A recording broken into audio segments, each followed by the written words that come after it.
ഇന്ദ്രവിജയോ നാമ ത്രയോദശോധ്യായ സർവത്ര ഗോവിന്ദനാമ സങ്കീർത്തനം. ഗോവിന്ദ ഗോവിന്ദ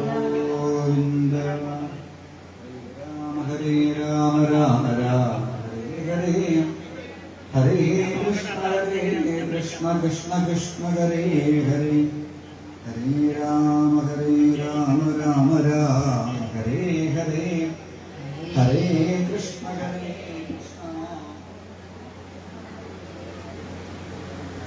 സർവത്ര ഗോവിന്ദനാമസങ്കീർത്തനം. ഗോവിന്ദ ഗോവിന്ദ.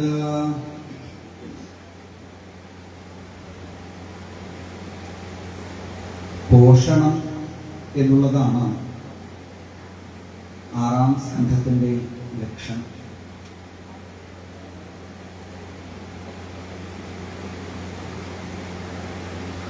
പോഷണം തദനുഗ്രഹം. ഭഗവാന്റെ കാരുണ്യത്തെയാണ് പോഷണം എന്ന് ഭാഗവതം പറയുന്നു. ഓരോ ജീവനെയും ഏതെങ്കിലും വിധത്തിൽ ഈ പ്രാരബ്ധത്തിൽ നിന്ന് കരകയറ്റാൻ ഭഗവാൻ ചൊരിയുന്ന കാരുണ്യം. ഭഗവാൻ എന്താ ഇത്ര കാരുണ്യം എന്നാണെങ്കിൽ, മമൈവാംശോ ജീവലോകേ ജീവഭൂത സനാതന. ഈ പ്രപഞ്ചത്തിലെ സർവജീവജാലങ്ങളും ഭഗവാന്റെ അംശങ്ങളാണ്. അപ്പൊ തന്റെ തന്നെ അംശമായിരിക്കുന്നതായ ഓരോ ജീവനെയും ഏതെങ്കിലും വിധത്തിൽ പ്രാരബ്ധത്തിൽ നിന്ന് കരകയറ്റാൻ ഭഗവാൻ ചൊരിയുന്ന കാരുണ്യം. അതിനെയാണ് ആറാം ഗ്രന്ഥത്തിൽ നമുക്ക് കാണാൻ സാധിക്കും.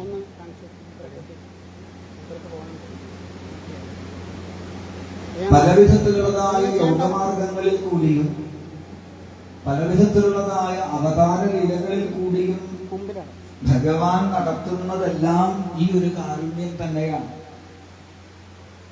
ഭഗവാൻ ഇപ്പോ രൂപമെടുത്ത് നാമമെടുത്ത് അവതാരങ്ങൾ എടുത്ത് വരേണ്ട ആവശ്യമൊന്നുമില്ല. ഒരു രാവണനെ കൊല്ലാൻ ഇത്രയൊക്കെ കഷ്ടപ്പെടുന്നു ഭഗവാൻ. തന്റെ സങ്കല്പം കൊണ്ട് തന്നെ ഉന്മേഷം നിമിഷോൽപ്പന്ന വിപന്ന ഭുവനാവലി, ഈ ബ്രഹ്മാണ്ടത്തെ സൃഷ്ടി സ്ഥിതി സംഹാരാദി വിധാനങ്ങളെ ചെയ്യാൻ കഴിയുന്ന ഭഗവാന് ഒരു രാവണനെ കൊല്ലാൻ കിം തസ്യ ശത്രുഘ്നനെ കപയസഹായ, കൊരങ്ങന്മാരുടെ സഹായം ആവശ്യം. 100 യോജന ദൂരത്തേക്ക് രാമനാമം കൊണ്ട് ചാടിയെത്തി ഹനുമാൻ എന്നിരിക്കെ ആ രാമന് 100 യോജന ദൂരത്തേക്ക് ചാടാൻ സേതുബന്ധനം ചെയ്യേണ്ട ആവശ്യമുണ്ട്. അപ്പൊ ഒന്ന് സങ്കല്പിച്ചാൽ മതിയായിരുന്നു, ഇത് രാവണൻ മരിക്കട്ടെ എന്ന് വൈകുണ്ഠത്തു നിന്ന് ഭഗവാൻ ഒന്ന് സങ്കല്പിച്ചാൽ ഉച്ചയ്ക്ക് 2:45 രാവണനൊരു നെഞ്ചുവേദന മണ്ടോദരി ചുക്കുവെള്ളം കൊണ്ടുവരുമ്പോഴേക്കും പോയി. ആര്? നമ്മുടെ രാവണൻ. എപ്പോ? ഉച്ചയ്ക്ക്. 12:45 ഞാൻ കണ്ടതാ. പെട്ടെന്നായിരുന്നു. ഇങ്ങനെ എത്ര എണ്ണം പെട്ടെന്ന് അതുപോലെ രാവണൻ പോവായിരുന്നു. പക്ഷെ അങ്ങനെയല്ല. അപ്പൊ ഭഗവാന്റെ അവതാരങ്ങളുടെയും ഭഗവാന്റെ അവതാര ലീലകളുടെയും ഒക്കെ ഉദ്ദേശം ഏത് വിധത്തിലെങ്കിലും ഈ ജീവനെ പ്രാരബ്ധത്തിൽ നിന്ന് കരകയറ്റി തന്നിലേക്ക് ചേർക്കുക. അതിനു വേണ്ടിയിട്ട് പല വിധത്തിലുള്ള യോഗമാർഗങ്ങൾ തന്നെ ഭഗവാൻ ഇവിടെ ഉണ്ടാക്കി. ഭഗവാന് യോഗേശ്വരൻ എന്നൊരു പേരുണ്ട്. ഭഗവത്ഗീതയൊക്കെ തുടങ്ങുമ്പോൾ നമുക്ക് കാണാം എത്ര യോഗേശ്വര. പല വിധത്തിലുള്ള യോഗ പദ്ധതികൾ. എന്തിനാ ഇത്രയൊക്കെ എന്ന് സംശയം തോന്നും. പക്ഷെ നമ്മളുടെ ശരീരത്തിനും കഴിവിനും ആരോഗ്യത്തിനും താല്പര്യത്തിനും സ്വഭാവത്തിനും അനുസരിച്ചിട്ടുള്ള യോഗ പദ്ധതികൾ. ഇവിടുന്ന് ഇപ്പോ ബോംബെയിലേക്ക് എങ്ങനെയാ പോവുക? ബസ്സിന് പോവാ. ബസ്സിന് പോയിക്കൂടി? അല്ല, ബസ്സിലൊക്കെ ഇത്ര ദൂരം ബുദ്ധിമുട്ടല്ലേ. എന്നാ ട്രെയിനിന് പോവാ. അപ്പൊ കുറെ സമയം എടുക്കില്ലേ? എന്നാ ഫ്ലൈറ്റിന് പോവാം. ഇനി ഓട്ടോറിക്ഷ പോയിക്കൂടെ? പോയിക്കൂടെ? പോവൊക്കെ ചെയ്യാം, കുറച്ച് സമയം അധികം എടുക്കും. നടന്നിട്ട് പോയിക്കൂടെ? നടന്നാലും പോവാം. എങ്ങനെ വേണമെങ്കിലും നമ്മുടെ സമ്പത്തിനും നമ്മുടെ ആവശ്യത്തിനും നമ്മുടെ കഴിവിനും അനുസരിച്ച് ഏത് വാഹനം വേണമെങ്കിലും സ്വീകരിക്കാം. എത്തേണ്ടത് ഒരു ലക്ഷ്യത്തിലേക്കാണല്ലോ, പരമേവ ലക്ഷ്യം. അതുപോലെ കർമ്മയോഗം, ജ്ഞാനയോഗം, ധ്യാനയോഗം, ഭക്തിയോഗം, സാഖ്യയോഗം തുടങ്ങിയിട്ടുള്ളതായ പലവിധ യോഗ പദ്ധതികളെ ഭഗവാൻ നമുക്ക് വേണ്ടിയിട്ടുണ്ടാക്കി. എന്തിന്? ഇതിലേതെങ്കിലും ഒരു യോഗത്തിൽ നിങ്ങൾ പ്രവേശിക്കും. ചില ആൾക്കാർക്കുണ്ടല്ലോ ഇങ്ങനെ ഈ ഭാഗവതൊക്കെ ഇങ്ങനെ ഇരുന്ന് കേൾക്കാൻ ക്ഷമ കിട്ടില്ല. അവർക്ക് എന്തെങ്കിലുമൊക്കെ പണി ഇങ്ങനെ കൊടുത്തോണ്ടിരുന്ന സന്തോഷമാവും. ഇത് കുറച്ചെടുത്ത് അപ്പുറത്ത് വയ്ക്കും, അതെടുത്തിട്ട് ഇപ്പുറത്ത് വയ്ക്കും, ഈ പോകുന്ന നേരെയാക്കി തരും, ഇതിനെ കൊണ്ട് ഇങ്ങനെ എന്തെങ്കിലുമൊക്കെ പണി കിട്ടിയാൽ അവർ വലിയ ഹാപ്പിയാണ്. അങ്ങനെ കർമ്മശ്രദ്ധ അല്ലേ, എന്തെങ്കിലുമൊക്കെ കർമ്മങ്ങൾ ചെയ്തുകൊണ്ടിരിക്കാൻ താല്പര്യമുള്ളവരാണോ എങ്കിൽ കർമ്മയോഗത്തിലേക്ക് പ്രവേശിക്കൂ. ഈ കർമ്മങ്ങളൊക്കെ എനിക്ക് ചെയ്യാൻ പറ്റുന്നത് ഭഗവാന്റെ കടാക്ഷം കൊണ്ടാണെന്ന് വിചാരിക്കും. ഇവിടെ ചെയ്യുന്ന ഓരോ കർമ്മങ്ങളും ആ ഭഗവാന് സന്തോഷമായി തീരാനാവട്ടെ എന്ന് വിചാരിക്കും. അല്ലേ, അപ്പുറത്തുനിന്ന് കസേര എടുത്ത് ഇവിടെ കൊണ്ടുവയ്ക്കുമ്പോ ഞാൻ ചെയ്യുന്ന ഈ കർമ്മം കൊണ്ട് ഭഗവാന് സന്തോഷമാവട്ടെ. ഇങ്ങനെ കർമ്മം ചെയ്യാനുള്ള താല്പര്യമുള്ളവർക്ക് കർമ്മയോഗം. ഇനി ചില ആൾക്കാർക്ക് ഭാഗവതം അതിങ്ങനെ കഥയായിട്ടൊന്നും കേട്ടാത്ര തലേ കയറില്ല. ഇങ്ങനെയല്ലല്ലോ, ഇതല്ലല്ലോ വേണ്ടത്. ഈ പറഞ്ഞ കഥകളൊന്നല്ലല്ലോ, ഇതിനകത്ത് ആന്തരികമായിട്ടുള്ളതായ തത്വം. ഭഗവാൻ എന്ന് പറഞ്ഞാൽ ഇങ്ങനെ ഒരു വിഗ്രഹത്തിന്റെ ഉള്ളിൽ ഒതുങ്ങി നിൽക്കുന്ന ആളല്ലല്ലോ, വിശ്വം മുഴുവൻ നിറഞ്ഞു നിൽക്കുന്നവനല്ലേ, വിഷ്ണുവല്ലേ. അപ്പൊ മുഴുവൻ നിറഞ്ഞു നിൽക്കുന്ന ഭഗവാൻ എന്റെ ഉള്ളിലും ഉണ്ടാവില്ലേ? അപ്പൊ എന്റെ ഉള്ളിൽ ഭഗവാൻ ഉണ്ടെങ്കിൽ പിന്നെ ഞാൻ പുറത്തുള്ള ഭഗവാനെ നോക്കേണ്ട ആവശ്യമുണ്ടോ? നിനക്ക് അങ്ങനെയൊക്കെ തോന്നാൻ തുടങ്ങിയിട്ടുണ്ടോ? എനിക്ക് അങ്ങനെയൊക്കെയാ തോന്നണത് എങ്കിലൊരു സംശയമില്ല, ഏതെങ്കിലും ഒരു മൂലയ്ക്ക് പോയി ഇരിക്കുക, ഉള്ളിലുള്ള ഭഗവാനെ ആലോചിച്ചോളൂ, ധ്യാനിച്ചോളൂ. ധ്യാനയോഗം. എനിക്ക് ഭഗവാന്റെ കഥ കേൾക്കാൻ വലിയ ഇഷ്ടം. കഥ തുടങ്ങിയാൽ വലിയ ഇഷ്ടം. എനിക്ക് ഭഗവാന്റെ കഥ കേൾക്കുക, നാമം ജപിക്കുക, ഭഗവാനെ മാല കെട്ടിച്ചാർത്തുക, ഭഗവാനെ അലങ്കരിക്കുക, ഇതൊക്കെയാണ് ഇഷ്ടം എങ്കിൽ ഭക്തിയോഗത്തിലേക്ക് സ്വാഗതം. അപ്പോ നമ്മളുടെ കഴിവിനും നമ്മളുടെ സ്വഭാവത്തിനും അനുസരിച്ചിട്ട് ഇതിൽ ഏത് യോഗ ഭാവം വേണമെങ്കിലും സ്വീകരിക്കാം. ഇനി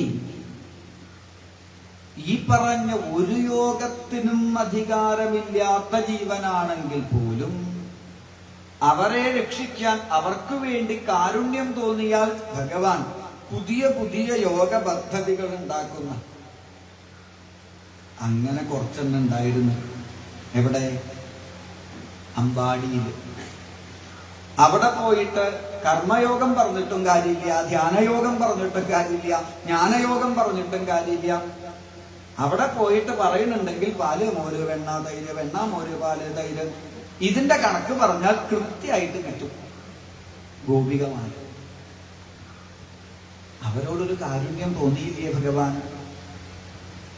അവിടെ പിന്നെ ജ്ഞാനയോഗമോ സാഖ്യയോഗമോ ധ്യാനയോഗമോ ഫലമാവില്ല എന്ന് കണ്ടപ്പോ കൽപ്പിതൈ സ്ഥേയയോഗൈ, കാരുണ്യം തോന്നിയപ്പോ ആ ഗോപികമാർക്ക് വേണ്ടിയിട്ടൊരു ഭഗവാൻ സ്പെഷ്യലായിട്ടൊരു നയമുണ്ടാക്കി, ഒരു യോഗ പദ്ധതി. അതാണ് സ്ഥേയയോഗം, കളവ് യോഗം. ഏന പ്രകാരേണ ഏതെങ്കിലും ഒരു യോഗ പദ്ധതിയിൽ പ്രവേശിക്കൂ എന്ന് ഭഗവാൻ പറയുമ്പോ കുറച്ചെണ്ണം ഇതിലൊന്നും കയറാണ്ട് ഉണ്ടാവുന്നു. ജ്ഞാനയോഗം, ധ്യാനയോഗം, കർമ്മയോഗം, ഭക്തിയോഗം, സാഖ്യയോഗം തുടങ്ങി ഇത്രയും യോഗങ്ങൾ മുൻപിലുണ്ടായാലും ഭഗവാൻ നമുക്ക് വേണ്ടി തന്നാലും ഈ യോഗ പദ്ധതിയിലൊന്നും കയറാതെ അവനവനായിട്ടൊരു യോഗം ഉണ്ടാക്കും. അതേതാ? നമ്മൾ ഉണ്ടാക്കുന്ന ഒരു യോഗം. നമ്മളൊക്കെ പറയുന്നൊരു യോഗ ഉണ്ട്. അതേത് യോഗ? ജ്ഞാനയോഗവും കർമ്മയോഗവും ധ്യാനയോഗവും ഒക്കെ ഭഗവാൻ ഉണ്ടാക്കിയ യോഗം. നമ്മൾ ഉണ്ടാക്കിയ യോഗം ഏതാ? നമ്മളൊക്കെ ഇടയ്ക്ക് താലിക്ക് കൈകൊടിച്ച് പറയുന്നൊരു യോഗമില്ലേ? എന്റെ യോഗം അല്ലേ? ഈ എന്റെ യോഗക്കാരുടെ കഥ നല്ല രസം. ഞാൻ വേണമെങ്കിൽ ഒരു ഉദാഹരണം പറയാം. ഒരു എന്റെ യോഗക്കാരൻ അല്ലെങ്കിൽ ഒരു എന്റെ യോഗക്കാരി ഭാഗവതം കുറച്ച് കേൾക്കാന്ന് വിചാരിച്ച് വന്നു. വീട്ടിലെ പണിയൊക്കെ ഒതുക്കി എല്ലാം തയ്യാറാക്കിയിട്ട് വന്നു, നമസ്കരിച്ചു, ഇരുന്നു, പ്ലാസ്റ്റിക് കവറുന്ന ഭാഗവതം പുസ്തകം പുറത്തേക്കെടുത്തു. 744 പേജ് കണ്ടുപിടിക്കുമ്പോഴേക്കും വീട്ടിൽ നിന്ന് ഫോൺ വന്നു. ഫോണ് ചെവിയിൽ വയ്ക്കുമ്പോഴേക്കും ആരോ ബന്ധുക്കൾ വീട്ടിൽ വന്നിട്ടുണ്ട്. വേഗം പേജ് മടക്കി പ്ലാസ്റ്റിക് കവറിലേക്ക് കയറ്റി നമസ്കരിച്ചു, പുസ്തകം എടുത്തു, പുറപ്പെട്ടു. എന്നിട്ടോ ആ ഗേറ്റില്ലേ ഇവിടെ, ആ ഗേറ്റിൻ്റെ അടുത്ത് നിന്ന് കുറച്ചുകൂടി അങ്ങോട്ട് പോയി അവിടെ മാങ്ങ വീണുകൊണ്ടിരിക്കുന്ന ഒരു മാവുണ്ട്. ആ മാവിന്റെ ചോട്ടിലെത്തുമ്പോഴാണ് കൂട്ടുകാരി അയൽവാസി ഇങ്ങോട്ട് വരുന്നുണ്ട്. എന്തേ വേഗം പോണത്? അയ്യോ അതൊന്നും പറയണ്ട, ഞാനിപ്പോ വന്നതാ. അപ്പോഴേക്കും ഫോൺ വന്നു. ഇതുപറ്റി വീട്ടിൽ നിന്ന്, ഇതുപറ്റി അവിടെ ബന്ധുക്കൾ വന്നിട്ടുണ്ട്. ആരാ വന്നത്? ഇന്നാള്. എന്തിനാ വന്നത്? കല്യാണം പറയാൻ.